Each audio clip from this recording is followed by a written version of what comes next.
मैं doctor Gajendra Kumar Jain, associate professor Hindi, राजकीय महाविद्यालय बस्सी, एक बार फिर बीए प्रथम वर्ष के हिंदी साहित्य के विद्यार्थियों के सामने प्रथम प्रश्न पत्र में मलिक मोहम्मद जायसी के पद्मावत और उनकी काव्य रचना के विविध पक्षों पर आपके सामने उपस्थित हुआ हूँ।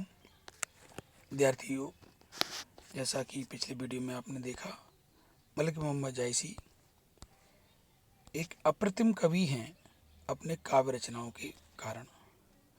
इनकी काव्य रचनाओं की विशेषताएं आपने देखी हैं और उनका जीवन परिचय, विचारधारा, काव्य परंपराएं, हर दृष्टि से मलिक मोहम्मद जायसी एक उत्कृष्ट कवि हैं मध्यकाल के। इनके काव्य के विविध पक्ष पर हम बात कर रहे हैं, करते रहेंगे। आज हम बात करेंगे मलिक मोहम्मद जायसी के पद्मावत काव्य और उसके संदर्भ में ही बात होगी कि किस प्रकार से इस परंपरा में प्रायः सभी काव्य प्रबंध काव्य के रूप में ही आते हैं। प्रबंध के भी दो भेद हैं, खंड काव्य, महाकाव्य। यह महाकाव्य है पद्मावत। इसकी महाकाव्यत्व के बारे में आज हम बात करेंगे। जैसा कि आपको विदित है, पहले आपको ज्ञात हो चुका है कि फारसी की मसनवी पद्धति पर यह पद्मावत लिखा गया है। इसमें सर्गबद्धता तो नहीं है, लेकिन संपूर्ण कथा और उसके वस्तु वर्णन एवं घटनाएं, उनके आधार पर इसके खंड विभाजित हैं। इसमें कथा में संपूर्ण रूप से ये पूरी कथा 58 खंडों में विभक्त है, 58। जैसे सिंगलदीप वर्णन खंड, जन्म खंड, मानसरोधक खंड, रत्नसेन जन्म खंड, नक्सिक खंड, पद्मावती वियोग खंड, है ना, गोरा बादल युद्ध खंड और ऋतु वर्णन खंड। इस प्रकार से नागमती विरह वर्णन खंड, ये तरह के खंडों में ये संपूर्ण कथा विभक्त है।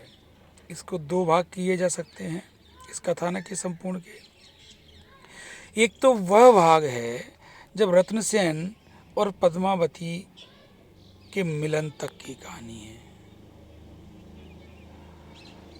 और इसी कहानी में,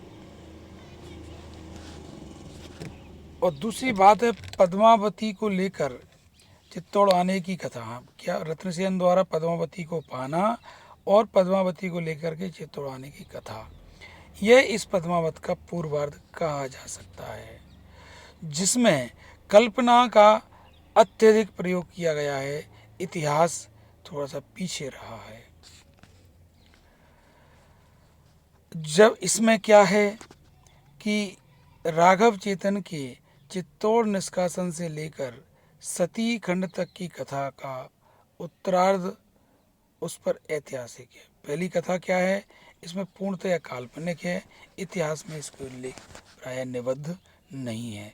लेकिन राघव चेतन को चित्तौड़ से निष्कासन दे रहा और लास्ट में सती के खंड जो आता है इसमें, वहाँ तक की कथा का जो उत्तरार्ध है वह ऐतिहासिक आधार पर स्थित है।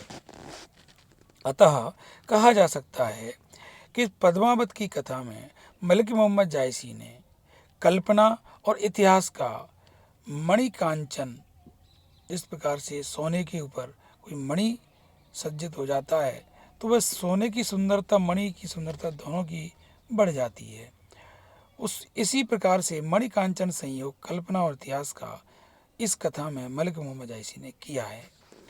यह कथा रत्नसेन और पद्मावती की अनन्य प्रेम गाथा के साथ साथ कुमारियों की स्वच्छंद क्रीड़ा, पति के विदेश गमन पर पत्नी के शोक नागमती के से इशारा है।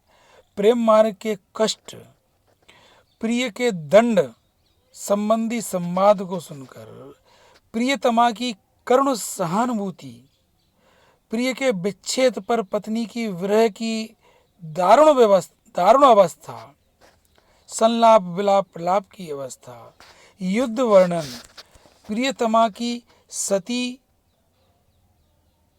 भाव की परीक्षा, प्रिय की मृत्यु पर प्रियतमाओं का सहगमन आदि से ये कथा परिपूर्ण है। इसलिए यह गुरु और गंभीरता से ओतप्रोत यह रचना है।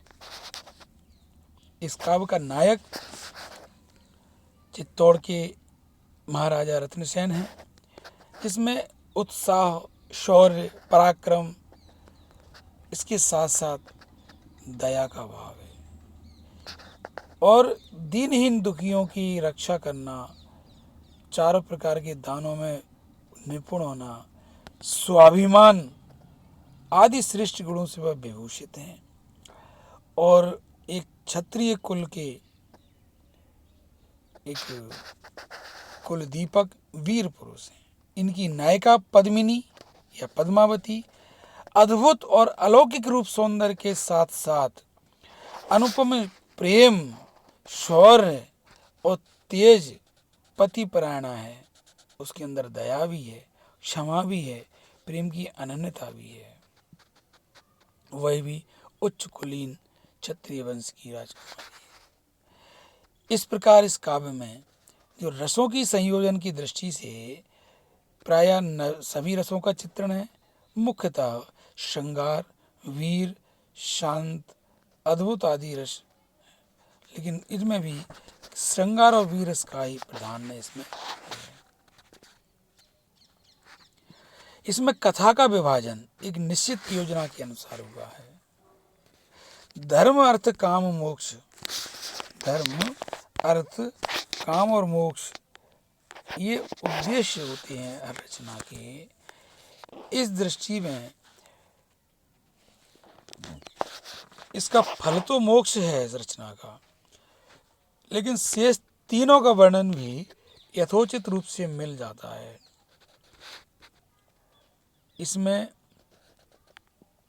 खल्लों की निंदा, दुष्टों की निंदा, सज्जन की प्रशंसा भी है। फारसी मसनवी पद्धति पर रचित होने के कारण पहले सर्वव्यापी कर्ता ईश्वर का स्तवन है, फिर मोहम्मद शाह की स्तुति है, फिर उसके बाद तीसरे नंबर पर तत्कालीन शाही वक्त बादशाह शेर शाह की प्रशंसा है। वो शेर शाह प्रतापी हैं, शौर्यवान हैं, दानशील हैं और इसके बाद उन्होंने अपनी गुरु परंपरा का वर्णन किया है।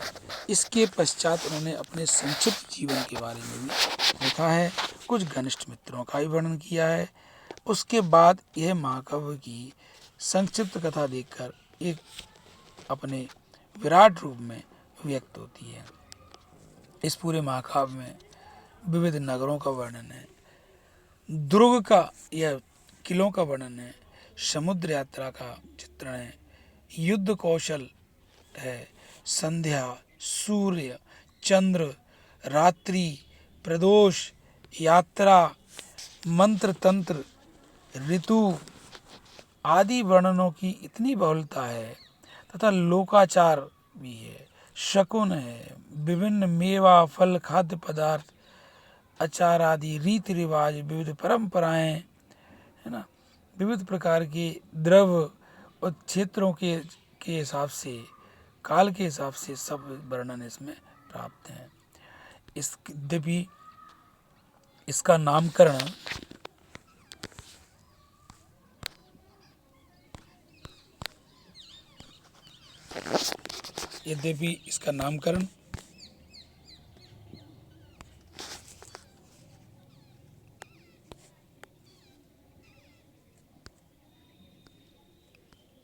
व्यवधान के लिए व्यापक खेद है, तकनीकी कारण से आपको थोड़ा सा व्यवधान हुआ।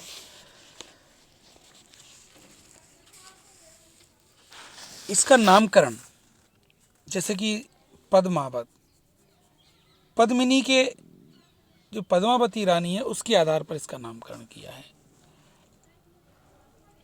और जो खंड हैं, शेष सभी खंड हैं, उनके नाम और उनके वस्तु वर्णन जिस प्रकार का उस प्रकार से नाम इसमें रचे गए हैं। ऋतुओं का वर्णन तो ऋतु खंड, सिंगलदीप का वर्णन तो सिंगलदीप वर्ण खंड, नागमती का विरह तो नागमती विरह वर्ण खंड, इस प्रकार से इसमें नाम रखे गए। राजा रत्नसेन के साथ नागमती और पद्मावती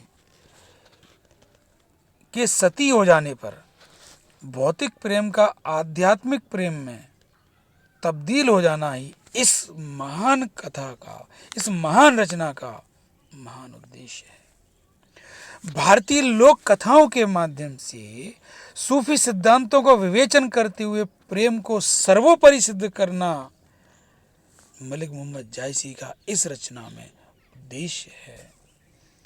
वह आत्म बलिदान एवं अन्य प्रेम के द्वारा अभीष्ट फल की प्राप्ति भी है। और इस प्रकार की विविध विशेषताओं से यह पद्मावत निबद्ध है, सुसज्जित है। यद्यपि इसमें आए हुए कुछ वर्णन बहुत लंबे लंबे हैं, आध्यात्मिक संकेत इसके कथा प्रभाव में बाधक भी हैं, तथापि इनमें आपस में तारतम्यता और संबंध निर्वाह में कवि को अद्भुत सफलता प्राप्त हुई है। कोई प्रसंग अनावश्यक प्रतीत नहीं होता। विद्वानों की राय में, जो विविध प्रकार के कालखंड के विद्वान हैं, आलोचक हैं, उनकी राय में पूर्व कथा तो कल्पित है, किंतु उत्तरार्ध भी अधिक तुलनात्मक तौर से ऐतिहासिक है, लेकिन वहां भी कल्पना का बोध है। कुछ घटनाएं कपोल कल्पित भी हैं, उनकी पुष्टि इतिहास से नहीं होती है। और यहीं पर एक साहित्यकार को एक अमोघ हथियार मिल जाता है, उसको छूट मिलती है कि वो कहता है कि यदि हम इस प्रकार की इसमें उद्भावना नहीं करेंगे तो ये इतिवृत्तात्मक इतिहास बन के रह जाएगा, जो कि हमारा लक्ष्य नहीं है। ये इतिहास के साथ में कल्पना का पुट देना ये कवि की विशेषता है, लेकिन उसको इस प्रकार से देना कि वह एक अलग ही लोक की सृष्टि करे, तो वो बेजोड़ हो जाती है रचना। फिर भी पद्मावत में दार्शनिक विचार हैं, आध्यात्मिक अनुभूतियां हैं, तरह तरह के चारित्रिक विशिष्टताएं हैं, जीवन की विविधताएं हैं, प्रेम, श्रृंगार तथा विलास के मनोवैज्ञानिक, प्रतीकात्मक एवं आध्यात्मिक वर्णनों के साथ साथ अलंकृत और उत्कृष्ट काव्य शैली के कारण उच्च कोटि का यह महाकाव्य सिद्ध होता है। यह महान महती प्रेरणा एवं उन्नत कल्पना से युक्त होकर कवि की महती काव्य प्रतिभा का ये द्योतक पद्मावत महाकाव्य है। यह महाकाव्य विद्यार्थियों, जैसा कि आपको ज्ञात ही है कि महाकाव्य के कुछ लक्षण होते हैं। वस्तु वर्णन, प्रकृति वर्णन, एक कथा के साथ अनेक कथाओं का चलते जाना, वो सारे चित्रण यहाँ पर हैं। अब महाकाव्य के बाद आज हम इतना ही चर्चा करेंगे इस पर। अब इनके महत्वपूर्ण बिंदुओं पर, जैसे कि जायसी का रहस्यवाद आपके सामने इस स्लाइड में दिख रहा है ना, रहस्यवाद है, इनकी इस पर चर्चा हम करेंगे आगे वीडियो में। इनकी प्रेम पद्धति पर हम चर्चा करेंगे। जायसी के पद्मावत में जो प्रकृति चित्रण है उस पर हम चर्चा करेंगे। जायसी के विरह वर्णन पर भी हम चर्चा करेंगे अगले वीडियो में। और अंत का वीडियो होगा इनका इस जायसी का, वो कबीर और जायसी के रहस्यवाद की तुलना। इस प्रकार से इस जायसी के वीडियो अभी आपको और मिलेंगे, क्योंकि यदि इतना चर्चा जब आप नहीं समझेंगे तो जायसी को समझना भी मुश्किल है। आज का यह